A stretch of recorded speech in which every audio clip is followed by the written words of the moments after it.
Hey guys! Welcome sa Janmim TV.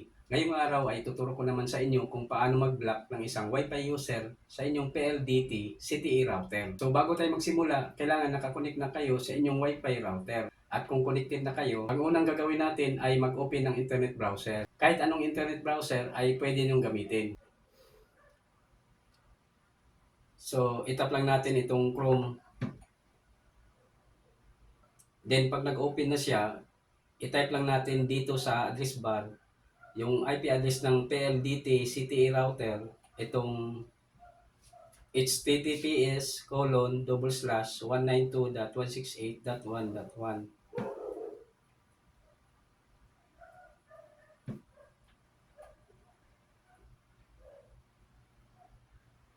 Then itap natin itong go. So ito yung lumalabas. Your connection is not private. Attackers might be trying to steal your information from 192.168.1.1. For example, passwords, messages, or credit cards. Pero okay lang yan guys, at huwag kayong mag-alala dahil router lang ang bubuksan natin. Kaya itap lang natin itong advance na makikita natin dito sa baba. Then meron na namang warning dito. This server could not prove that it is 192.168.1.1. Its security certificate is not trusted by your device's operating system. This may be caused by a misconfiguration or an attackers intercepting your connection. Pero sabi ko nga kanina, router lang ang bubuksan natin. Kaya itap lang natin itong proceed to 192.168.1.1 unsafe. So ayan guys, ito na yung kanyang login interface. At dito sa username, ang i-type natin ay admin. At sa password naman, i-type nyo lang kung ano man yung inyong sariling password. Dahil kung nakapagpalit na kayo ng password dati, ay hindi na gagana yung kanyang default password na 1234. So halimbawa sa akin, dahil nakapagpalit na ako ng password, ang itatype ko ay yung aking sariling password.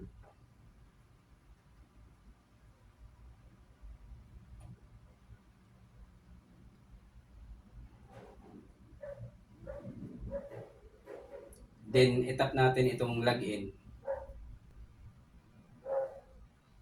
So ayan guys, ito na yung dashboard ng PLDT CTE router. At dito sa device list ay makikita natin yung lahat na wireless gadget kagaya ng cellphone at laptop na nakakunik sa inyong Wi-Fi router. At kung meron man kayong gustong i-block dito, kagaya ng mga unauthorized na nakapag-connect sa inyong Wi-Fi, ay ganito lang ang inyong gagawin. Halimbawa, i-block natin itong Galaxy A10s. Ang gagawin lang natin ay i-copy yung kanyang MAC address.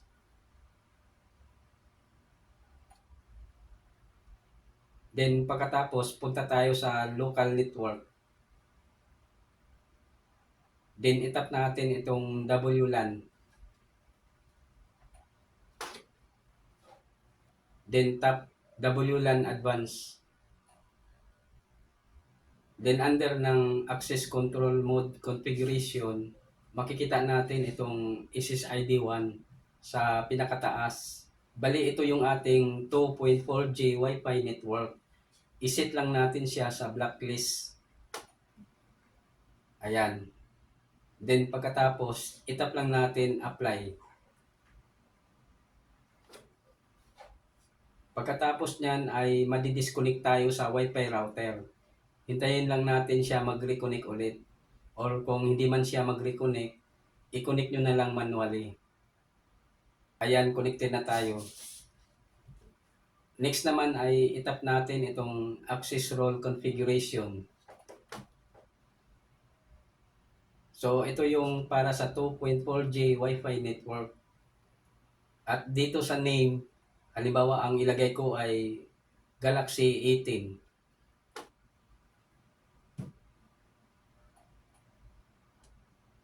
Tandaan nyo guys na hanggang 10 characters lang siya.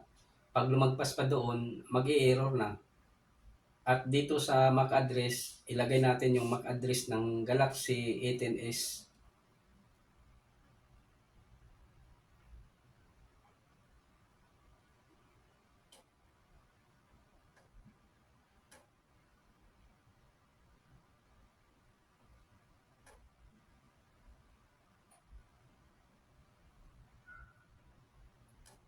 Then pagkatapos, itap natin itong apply. Ayan guys, naka-blacklist na yung Galaxy 18s sa ating Wi-Fi router. At para malaman natin kung naka-block na nga talaga yung Galaxy 18s, ay itry natin i-connect yung mismong cellphone doon sa ating Wi-Fi router. So, i-log out na natin. So, dito guys, meron tayong dalawang Wi-Fi internet connection. Itong Janmim at PLDT CTE. At itry natin mag-connect dito sa PLDT CTE 2.4G na kung saan ay nakablock yung ating cellphone. Itap lang natin yan. Then itype natin yung kanyang Wi-Fi password.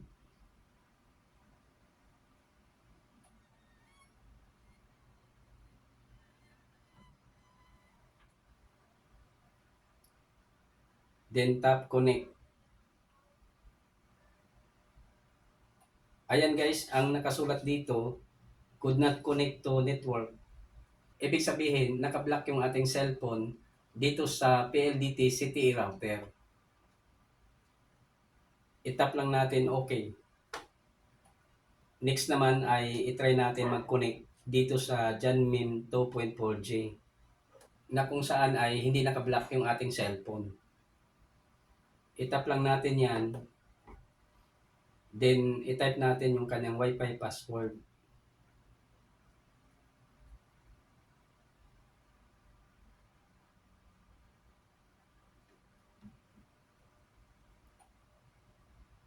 Then, tap connect.